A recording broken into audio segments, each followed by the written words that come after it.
Welcome back. You're here because you want to get smart, fast on something fascinating without getting totally bogged down in the academic weeds.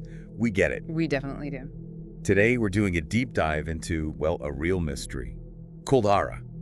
It's this seemingly abandoned village right in the heart of Rajasthan. Exactly. And think of this as your express route to understanding a really captivating puzzle. Right. Our mission today, we're taking the available pieces, and in this case, we've got a pretty detailed audio narrative to work with in trying to, figure out the story behind Kuldhara's desertion and maybe what explains its enduring mystique. Yeah, that mystique is key. Our main source is this really immersive audio piece. It paints quite a scene, historical intrigue, but also like a touch of the uncanny. Definitely. So let's start with the basics. Where exactly is Kuldhara? Put us on the map. Okay, so Kuldhara is situated about 20 kilometers west of Jaisalmer. That's a city in Rajasthan, India. And it's a region known for that stark desert beauty, And its history is packed with, well, both grandeur and hardship. Just knowing the landscape pretty arid, somewhat isolated, that gives you a first clue about the challenges. Yeah, survival there wouldn't have been easy. Not at all. And yet this audio narrative, it paints Kuldhara as anything but struggling, at least in its heyday. It talks about a thriving village home to the Paliwal Brahmins. What did you find stood out about them? Well, what's really fascinating is their reputation.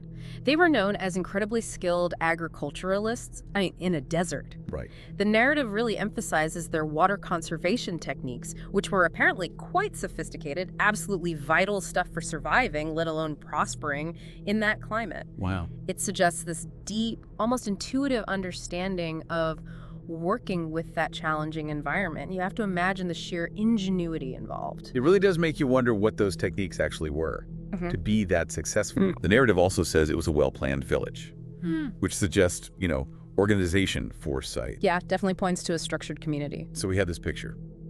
Successful, resourceful people. And then, goof, silence. Which brings us to the central question, the one that just hangs there. What on earth triggered the complete disappearance of everyone in 1825?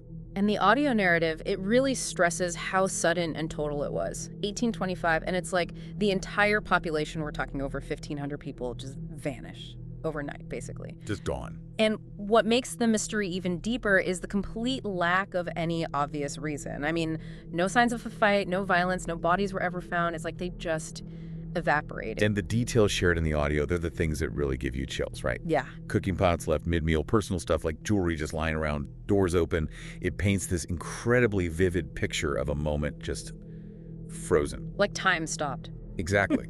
It's so hard to imagine a scenario where an entire village just walks away, leaving literally everything, which is where the story takes a turn towards legend, doesn't it? The narrative brings in this figure, Salim Singh. Indeed. The audio narrative introduces Salim Singh. He was the prime minister of Jaisalmer then, apparently quite powerful, and the story casts him as pretty cruel, self-serving. Okay, the villain of the piece, maybe? Sort of. The legend really hinges on his desire for the village chief's daughter. Right.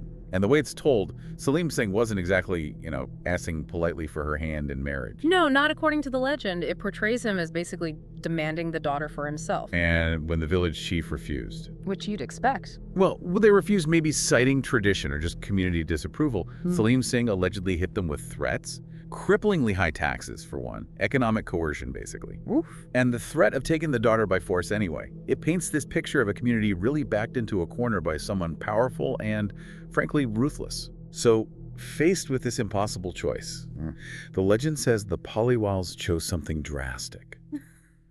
And something that's lasted, in a way. What did they supposedly do? According to the narrative, the entire community of Kuldhara, and apparently people from neighboring villages too, they decided to gather on a mass exodus. A whole lot of them. The whole lot. They abandoned their homes, their fields, absolutely everything they'd built. But before leaving, they're said to have placed this potent curse on the land. A curse? Yeah. And what's interesting is how this collective action, it really underscores their unity, their strength in the face of oppression. And the audio even gives us the supposed words of this curse. What did they allegedly say? It's pretty chilling. It is. The curse is quoted as, "Let no soul ever thrive in Kuldhara again." Wow. Yeah. It's powerful, absolute. It suggests not just leaving, but deliberately making sure no one else could ever settle there successfully. Really speaks to the depth of their, I guess, despair and resolve. And the narrative points out that, well, to this day, Kuldhara is still uninhabited, which of course just fuels the belief in the curse. Right. It feeds the legend. But the story isn't just stuck in the past, is it? Yeah. The audio also touches on Kuldhara now, in modern times. The experiences people claim to have there. What kind of things are reported? Yeah, this is where the narrative definitely gets into the more unexplained territory. It mentions various groups, paranormal investigators hunting for evidence, thrill seekers drawn by the mystery, even just skeptics trying to debunk it. They've all tried spending the night in Kuldhara. And the consistent report, apparently, is that nobody has ever managed to stay until dawn. Nobody. That's quite a claim. It is persistent. Does the narrative give specifics? Like, what are people actually experiencing that makes them leave? It does. The reports include, well, some classic elements you hear in these kinds of stories. No. Disembodied whispers when it's totally silent, sudden, really noticeable drops in temperature that don't make sense. And that eerie feeling of shadows moving at the edge of your vision, where nothing should be moving. These kinds of sensory things really build the village's reputation as, well, haunted. Sure. But you have to wonder. Of course. It's worth considering how suggestion, the power of the legend itself, might play a role in what people report feeling or hearing. The expectation can be powerful. That's a really good point. The narrative even tells one specific story about a team from Delhi and their car. What was that about? Right. The audio details this claim by a Delhi-based team. They said that while they were actually inside the village boundaries, their car's entire electrical system just died, completely malfunctioned. Huh. Yeah. But then the moment they apparently crossed back over the perimeter, leaving Kuldhara, everything just flickered back on, worked normally. Okay. Now, these kinds of anecdotes, whether they're strictly factual or have become part of the folklore, they certainly add another layer to the whole thing. It definitely makes you wonder. And it sounds like the locals aren't exactly eager to test it out themselves. How do people living nearby view the village, according to the narrative? The narrative really emphasizes a strong local aversion to Kuldhara after dark. There's this palpable sense of unease, a widespread belief, really, in the power of that curse. They believe it. Seems so. And interestingly, the audio also mentions the government. Apparently, they've even put up warning signs advising people not to stay overnight. The government has, Yeah. obviously. Yeah. Now, whether that's purely for, say, safety reasons in a remote, ruined place, or maybe acknowledging the local beliefs, either way, it just reinforces the idea that Kuldhara is somewhere to avoid after sunset. So putting it all together, we've got this multi-layered story. There's the historical event, shrouded in real mystery. Then there's the powerful, dramatic legend. And on top of that, these persistent modern-day accounts of strange stuff happening. The narrative itself kind of offers a couple of ways to look at all this, doesn't it? It does. It suggests we could interpret the Kuldhara story primarily as a potent symbol of resistance against oppression. How so? Well, the mass exodus, the curse, they become this powerful act of defiance. It's the Pali walls basically saying, you won't exploit us and no one else will benefit from what was ours. It's a way to maintain dignity. And maybe over time, that act of resistance evolved into the legend we hear today. Like the curse is a form of cultural memory, almost. Exactly. It's a compelling idea. That is a thought-provoking angle. The curse is a lasting testament to their spirit, but the narrative also hints, maybe at another possibility, something less romantic. Yes, it does raise the possibility of a more practical, maybe even tragic reason for why the village was abandoned. Like what? Could it have been environmental factors? Maybe the water sources finally failed despite their skills? Or perhaps an epidemic swept through? Some other unforeseen disaster that forced them to leave so abruptly? The Salim Singh legend is dramatic, certainly, but it might overshadow other potential explanations that just aren't as obvious anymore. True. Less dramatic, maybe, but possible.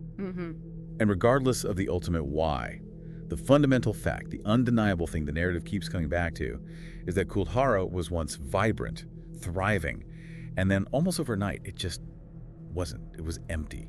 That sudden silence is really what fuels the whole mystery. Precisely. And the narrative sort of concludes by suggesting that the ongoing emptiness of Kuldhara It feels significant. It feels like more than just a forgotten ruin. Like it holds something. Yeah, it implies this lingering sense of its past, a feeling that the story isn't fully closed. That enduring silence, in a way, becomes its own powerful narrative. It speaks volumes. Okay, so let's just quickly recap the key bits. We've got Kuldhara, once prosperous village near Jaisalmer, vanished around 1825.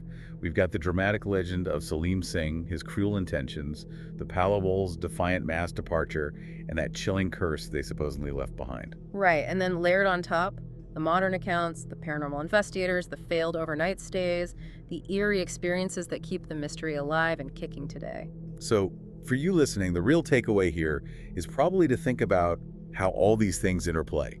History, legend, maybe collective memory, modern experiences.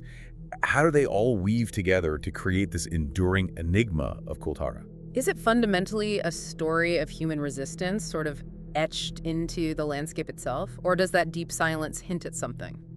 Well, something more unknown, maybe something more profound that we just don't have answers for. The audio narrative gives us a really rich tapestry of information, but yeah, ultimately the interpretation is something for you to mull over. It really does make you think, doesn't it? About how stories get started, how they change over time, and the kind of power they hold over our imagination, maybe even our experiences. The silent ruins of Kuldhara, they really stand as this potent reminder that some questions, even when legend seems to provide an answer, they just keep echoing in the emptiness. What truly happened there, and why does its story still grab us like this? That's the kind of question that definitely stays with you long after our deep dive is done. Please subscribe to our channel. Your support motivates us to create even more great content for you. Thank you so much.